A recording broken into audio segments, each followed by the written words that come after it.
निकल जाएगा उसको ढेर सारा इनाम मिलेगा, और गलत निकलेगा तो गोविंदाय नमो नमः। सर धड़ से अलग।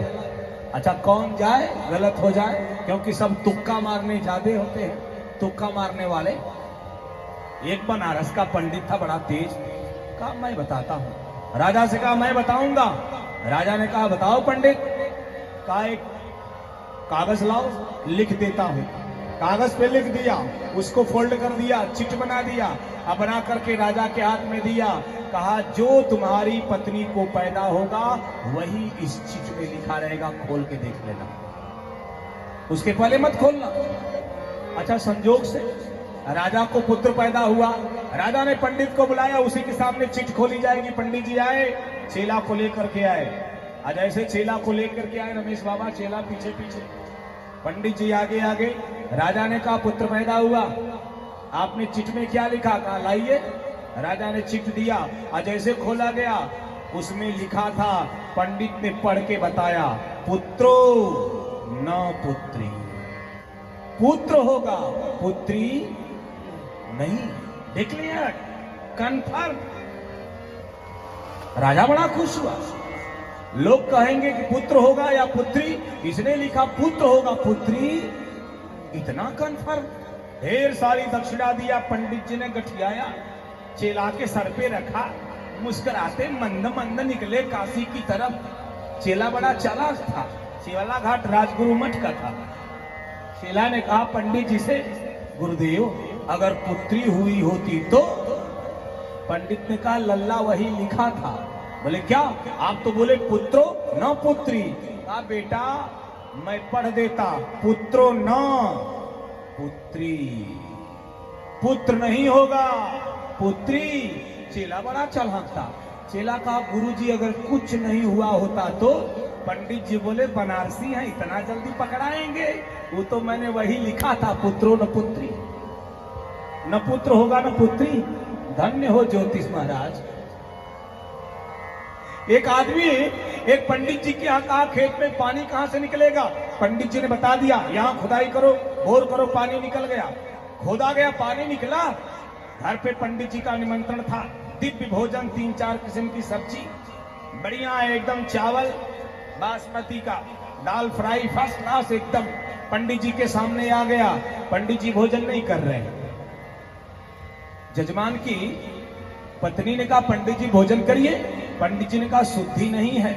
शुद्धि यानी घी, बिना घी के पंडित खाता नहीं है, शुद्धि नहीं है। जजमान की पत्नी ने कहा शुद्धि पड़ी है, बुद्धि लगाओ। पंडित जी ने कहा कहां शुद्धि है? दाल में दिखाई नहीं देती है। उसने कहा भोजन में शुद्धि है। पंडित जी ने कहा नहीं है। जजमान की पत्नी ने हंस के कहा पंडित 50 फुट जमीन के अंदर पानी देख लेते हो, और चावल के अंदर शुद्धि डाली है नहीं देख पाए। यहां घड़ी खेल कर गई, यहां ज्योतिष गई काम से।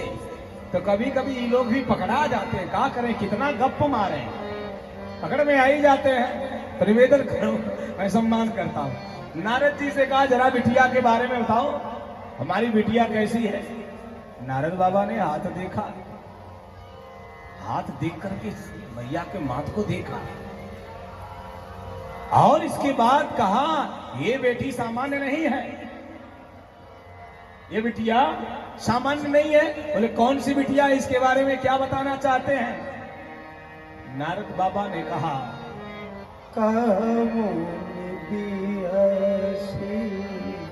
कहे मृदु बारी,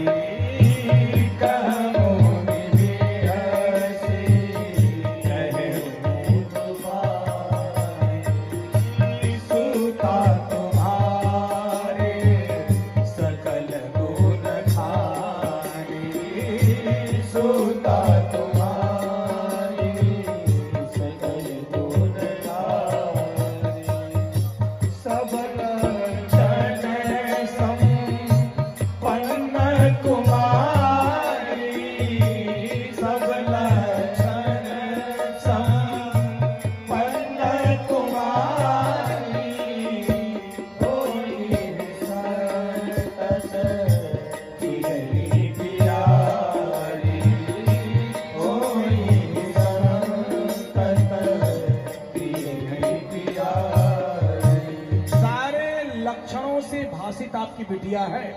अच्छा तो मैना मैया गदगद, अच्छा संतों के भी हृदय में इसका निवास रहेगा। कहाँ इसका नाम लेकर के लोग पातिव्रत धर्म का पालन करेंगे। ये सामान्य बिटिया है, पातिव्रत धर्म का पालन करेंगे, ये सतियों में सिरमौर कहलाएगी। ये सामान्य बेटी ने, ज्योतिषाचार्य लोग बड़े चालाक होते हैं श्रोता भगवान, पहले बढ़िया बढ़िया बता देंगे, माल पानी अंदर कर लेंगे, आदमी खुश होगा, नोट वगैरह देगा, सब झोली में अंदर, गड़बड़ वाला अंतमा में बताएंगे, कहेंगे थोड़ी मोड़ी गलती गड़बड़ी है, अरे पूरा परिवार घबरा जाएगा। क्या अरे ठीक हो जाएगा, एक फला यज्ञ करा लेना, फला अनुष्ठान करा लेना। अच्छा बाबा कितना खर्च आएगा? फला ना इतना ज्यादा नहीं, 11-12 हजार खर्च आएगा। तो 11-12 हजार में ठीक। अब माताएं एकदम परेशान हो जाती हैं, अगर 11-12 हजार में मेरी बेटी का भविष्य अच्छा हो जाए तो कोई दिक्कत नहीं। अभी पति कहेगा चुप रहो, तब तक खोपड़ी पे चढ़ जाएगी, क्या चुप रहो, पंडित जी बोले 11 हजार में ठीक हो जाएगी, और उधर पंडित ने तुक्का मार दिया। क्यों पंडित जी? ये बेटियों के प्रति माँ का प्रेम है। लेकिन निवेदन करूं सच है, अनुष्ठान में बड़ी ताकत है। महामृत्युंजय का जप अगर कोई करता है तो अकाल मृत्यु उससे कभी होने वाली नहीं है। अगर उसने ओम त्रयंबकम यजामहे सुगंधिम पुष्टिवर्धनम उर्वारुकवंदनान् मृत्योर्मुक्ष्य मामृतात् का जाप, सिर्फ मृत्युंजय मंत्र का उसने जाप कर दिया तो भी, अगर महामृत्युंजय का कर दिया तब तो और अच्छा है, अगर मृत संजीवनी महामृत्युंजय का कर दिया तब तो सबसे अच्छा है। लेकिन अगर मृत्युंजय का भी किया तो बहुत लाभ मिलता है, मंत्रों में ताकत होती है। निवेदन करूं श्रोता भगवान, नारद जी ने सब बता दिया, अंतवा में कहा 2-4 गड़बड़ी है। मैना ने कहा गड़बड़ी है, बिटिया में कहा नहीं नहीं, बर पक्ष में। कहा बर पक्ष में?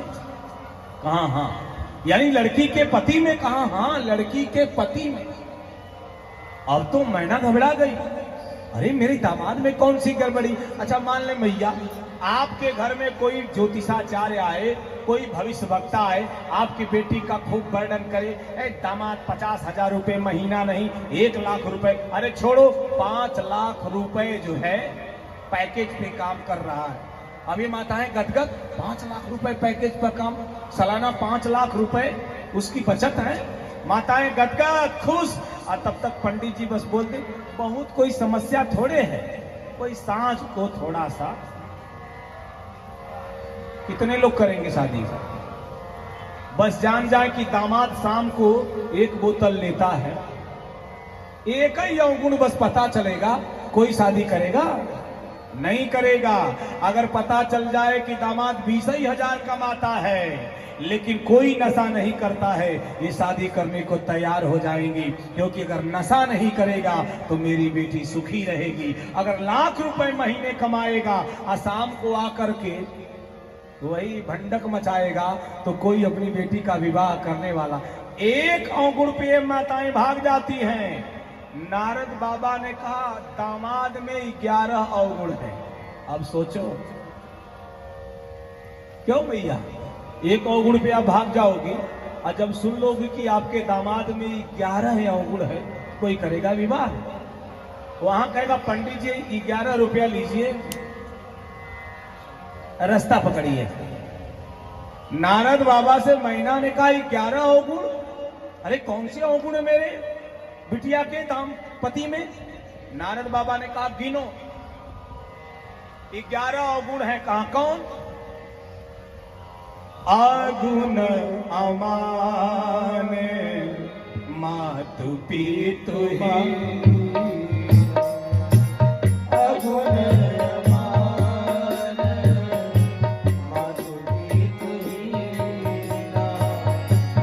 उदासीन सब संशय छीना उदासीन सब संशय छीना। अगुण अमान मातु पितु सब संशय छीना, जोगी जटिल अकाम मन, नगन अमंगल वेश, अस स्वामी एहि कह मिलई, परी हस्त यश। एक दो नहीं हो, अगुण है, अमान है, मात पितुहीन है, उदासीन है, सारे संशयों का मही है, जोगी है, जटिल है, अकाम मन है, नगन है, अमंगल वेशधारी है, 11 अवगुण है। अब तो मैना घबरा गई, 11 अवगुण है कहा ऐसा दामाद, ऐसे दामाद के न रहने से ही मेरी बिटिया सुखी है। मैं ऐसा दामाद करने वाली नहीं हूं, मैं ऐसा पर अपने पुत्री के लिए खोजने वाली नहीं हूं। माता अटक हो गई और नारद बाबा ने कहा यही लिखा है, इस सत्य है, इसमें कोई काटने वाला नहीं है। सियावर रामचंद्र भगवान की जय हो। ये कोई काट नहीं सकता है, इसमें कोई एक गुण भी अवगुण इसमें से हटाया नहीं जा सकता है। मैना बोली बाबा कोई उपाय है, कोई उपाय है इस अवगुण को दूर करने का, इस समस्या के समाधान का? नारद बाबा बोले एक उपाय है। कहा कौन उपाय है? कहा जो तप करई कुमारी तुम्हारी, तो भावी मेटी सकई त्रिपुरारी। अगर आपकी बिटिया तपस्या करती है, अगर आपकी बेटी तपस्या करती है, तो आपकी इस बिटिया के भाग्य को बदलने की क्षमता एक देवता में है। किसमें है? बोले देवाधिदेव महादेव। भगवान शंकर एक ऐसे देवता है साहब जो भाग्य को बदल सकते हैं। मैना को हर्ष हुआ, अच्छा अगर शंकर जी चाहेंगे तो मेरी बिटिया का भाग्य बदल जाएगा। अरे नारद बाबा ने कहा चाहेंगे तो नहीं, ये सारे अवगुण है ना, ये गुण के रूप में शंकर जी में विद्यमान है। अगर शंकर का वर्ण हो जाएगा तो तुम्हारी बिटिया का कल्याण। अच्छा बात को घुमा करके वहीं ला रहे हैं, बात को घुमा करके यही सीधे कह देते कि शंकर जी में 11 अवगुण हैं और वही इनके पति होंगे तो मैना मानती नहीं। अब घुमा करके कह रहे हैं ये सारे जो अवगुण हैं ये गुण के रूप में शंकर जी में विद्यमान है। बोले कैसे? बोले भगवान विष्णु शेषनाग पर शयन करते हैं, सांप पर सोना दोष है, लेकिन शंकर जी को, विष्णु भगवान को दोष लगने वाला है। समर्थ कौ नहीं दोष गोसाई, रवि पावक सुरसर की नहीं। समर्थवान आदमी को दोष नहीं लगता। ये शंकर जी समर्थवान हैं, अगर वो चाहेंगे तो तुम्हारी बिटिया का कल्याण हो जाएगा। लेकिन अगर शंकर जी चाहे, अब विलक्षण देवता है भैया शंकर। एक बार एक आदमी शंकर जी की तपस्या किया, शंकर जी प्रकट हुए, बरम ब्रोही बरम ब्रोही बरम ब्रोही वरदान मांगो। उस आदमी ने हाथ जोड़ा, कहा बाबा जो मांगूंगा दे दोगे? शंकर जी ने कहा हाँ।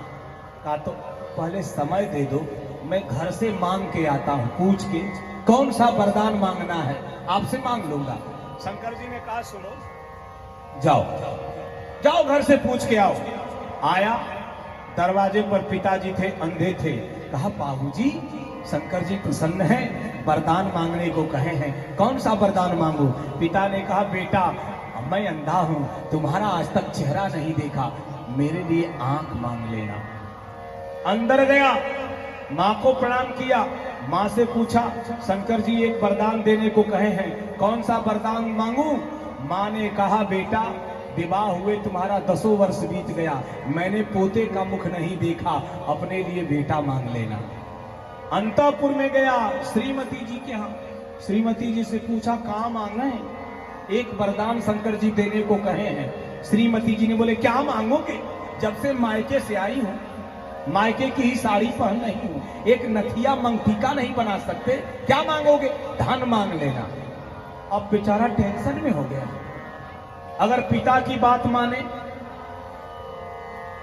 तो माता पत्नी नाराज, अगर मां की बात माने तो पत्नी पिता नाराज, अगर पत्नी की बात माने तो माता पिता कहें अपनी पत्नी के बस में है। बेचारा तनाव में शंकर जी की तरफ जा रहा है, लेकिन पेशानी पर पसीने की बूंदें करें क्या क्या करें।